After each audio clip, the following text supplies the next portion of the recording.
Un film d'action russe. Pourquoi pas? Allons-y.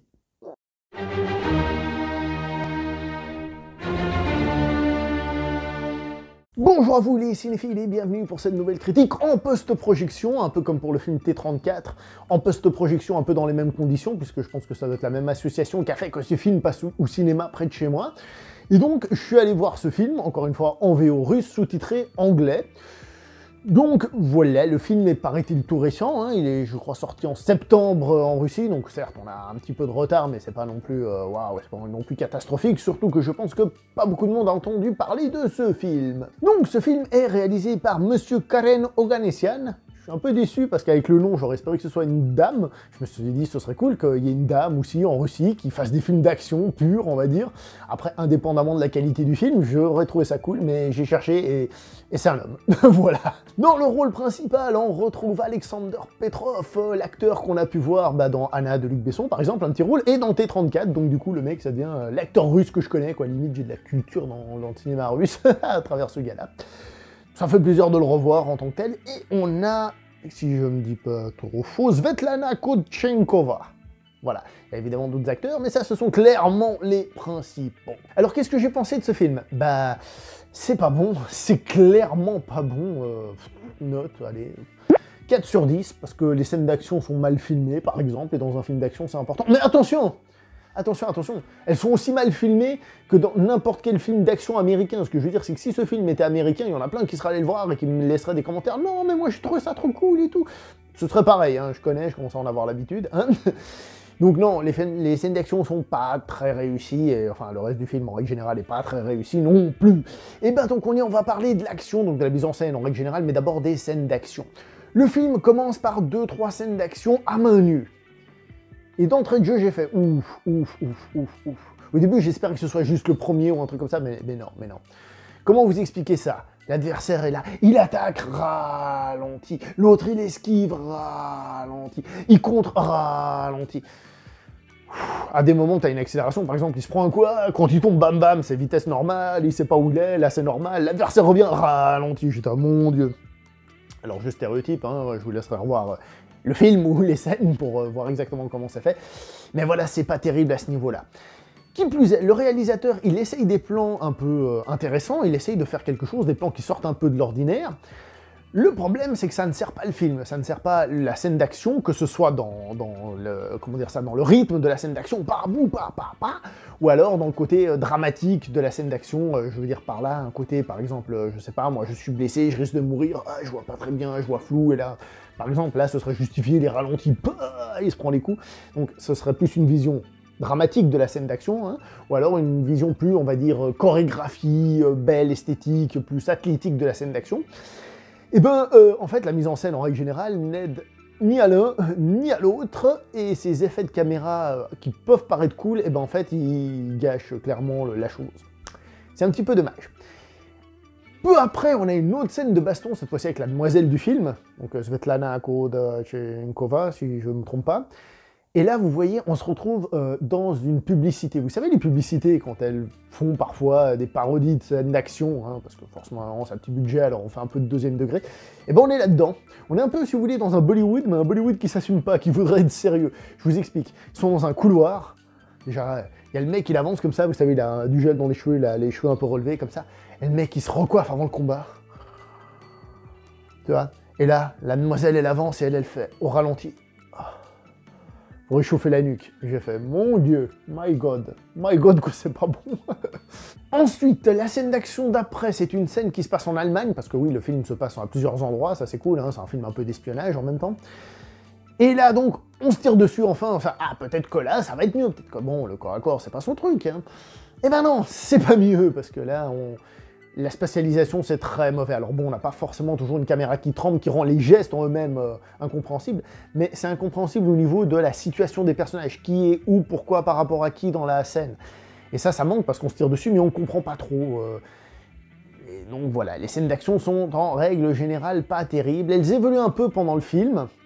J'ai envie de dire que ça s'améliore un tout petit peu dans l'esprit, j'essaierai de revenir là-dessus parce que c'est lié au scénario. À un moment donné, il y a une scène qui est plutôt intéressante, hein, là on est à la fin du film, hein.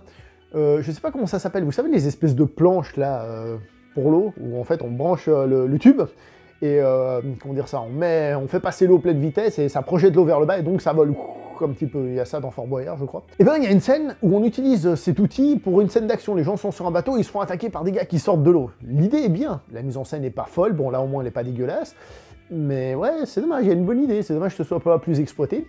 Et vu que là, c'est dans la scène de fin, à un moment donné, on passe sur une autre bagarre, parce qu'on passe de l'une à l'autre, et là, il y a un personnage, à un moment donné, j'ai fait « Wow !» Je vous explique. On a des gens qui tirent sur les autres en face, donc là, c'est lisible. Alors là, il y a une coupe, mais tout à fait normale. Il y a un personnage qui se fait attaquer à un menu, bam, elle défend, elle contre, je sais plus la chorégraphie, hein. Elle contre, bam, projection avec une clé. Et là, la caméra, elle filme ça avec une mise en scène moderne, c'est-à-dire, elle suit, elle se penche un peu, elle suit les mouvements en fonction des coups qui sont reçus, elle a un petit tremblement lorsqu'il y a un impact. Ça pourrait être lourd, mais là, dans le film, c'est vachement bien fait. Tu dis, voilà, là, t'as réussi, enfin, ça c'est bien fait. Et tout de suite après, on a encore une scène de baston à main nue, et on nous dit, oui, bah non, c'était vraiment un petit éclair à un moment donné dans le film, une petit échange de rien du tout, où on a à nouveau des ralentis dégueulasses, ce que j'avais dit un peu pour Taken, c'est-à-dire Taken, pardon, la prononciation, c'est-à-dire que on fait un coup de pied au ralenti, bon, je vais le faire avec le poing, parce que vous voyez, il pas le pied, mais et l'autre, qu'est-ce qu'il veut? Et ce que je disais pour Taken, c'est le fait de couper entre les actions, ce qui fait que ça rend ça absolument dégueulasse et totalement inintéressant. Donc les scènes d'action sont pas bonnes. Voilà, ça c'est dit. Comme j'ai dit, c'est un standard classique de film américain, il y en a plein qui peuvent aimer ça. Mais pour ceux qui aiment les films d'action bien foutus et qui ont bouffé des trucs vachement bien faits, là forcément, on est dans le panier plutôt bas. Et attention, quand je dis bien fait, c'est pas que j'en ai vu un ou deux qui sortent du lot puis je veux qu'ils soient tous des chefs-d'œuvre. Hein. Cinéma de Hong Kong, hein, je répète. Et que vaut alors la mise en scène en dehors des scènes d'action? Et ben en fait, c'est un peu comme les scènes d'action. Vous vous souvenez quand j'ai parlé de faire des plans qui essayent de sortir un peu du classicisme?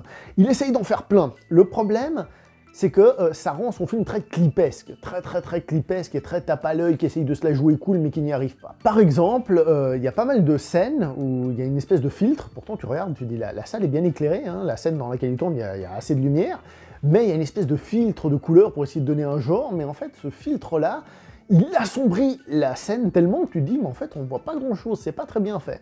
Ça, c'est une des difficultés. Le réalisateur est très fan de plans débulés. Pour ceux qui savent pas, un plan débulé, c'est quand tu tournes la caméra. Voilà, ça c'est un plan débulé. D'accord, j'aurais pu le faire au montage, mais c'est plus drôle de le faire comme ça. Il en fait plein. Alors oui, ça donne une espèce de caractère, ça donne un petit truc, c'est pas juste filmé en champ contre champ, par exemple.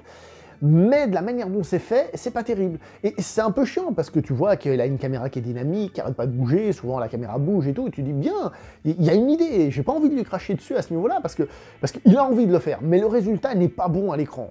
Il n'est pas bon parce que vraiment, ça essaye trop de se la jouer, ça essaye trop de faire wesh, et le résultat, c'est pas wesh, pas terrible. Par exemple, t'as des champs contre champs à des moments, mais qui sont bizarres. Les personnages, par exemple, sont relativement éloignés, et le plan est vachement serré sur eux, enfin bref, il y a plein de trucs comme ça qui font très bizarre, et qui sont pas totalement réussis du tout.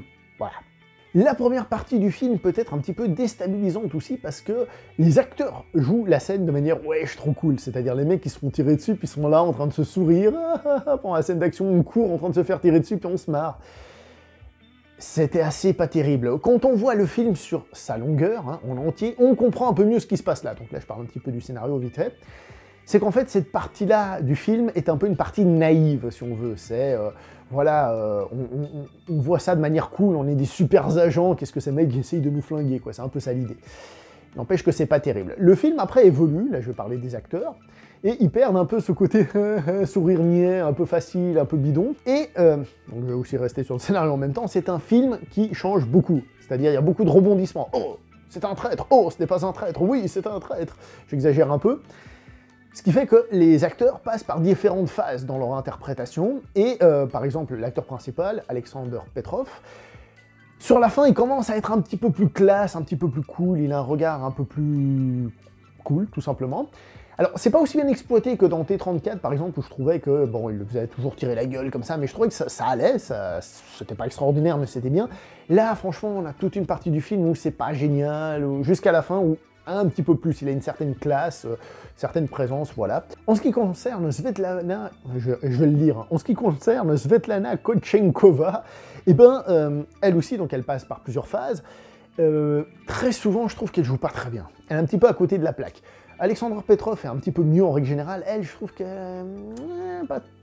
Il y a un moment où elle gagne un peu en classe, de par la manière dont elle est montrée à l'écran, justement, à cause de ses différents rebondissements, à un moment donné.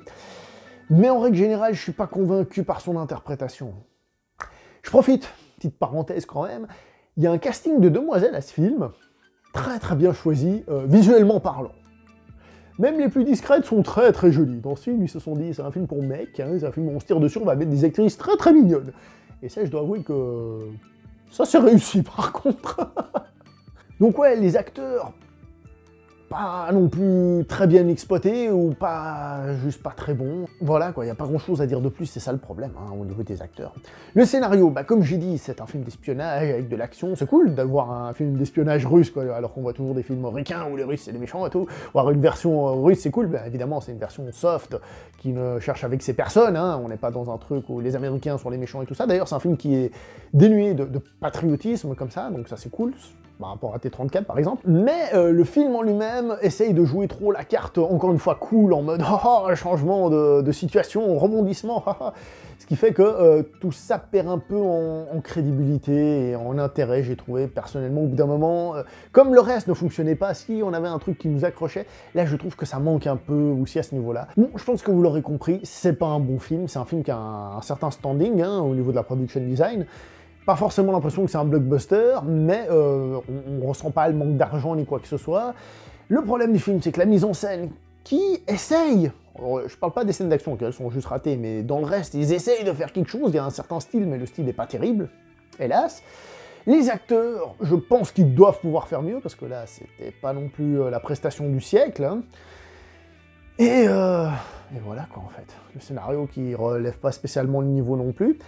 Donc, on se retrouve avec un film, je vais vous dire à quoi il m'a fait penser, ce film, très honnêtement, j'ai pensé à une production EuropaCorp. Vous savez, ces films qui ont pas un budget pharaonique, qui sont faits sans aucun savoir-faire, c'est le cas de le dire.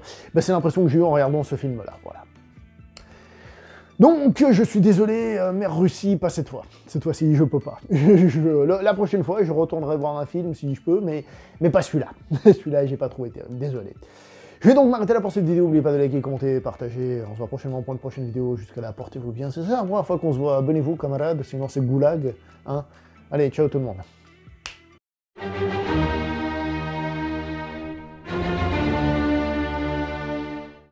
Ouais, ça par contre, les actrices, elles étaient jolies.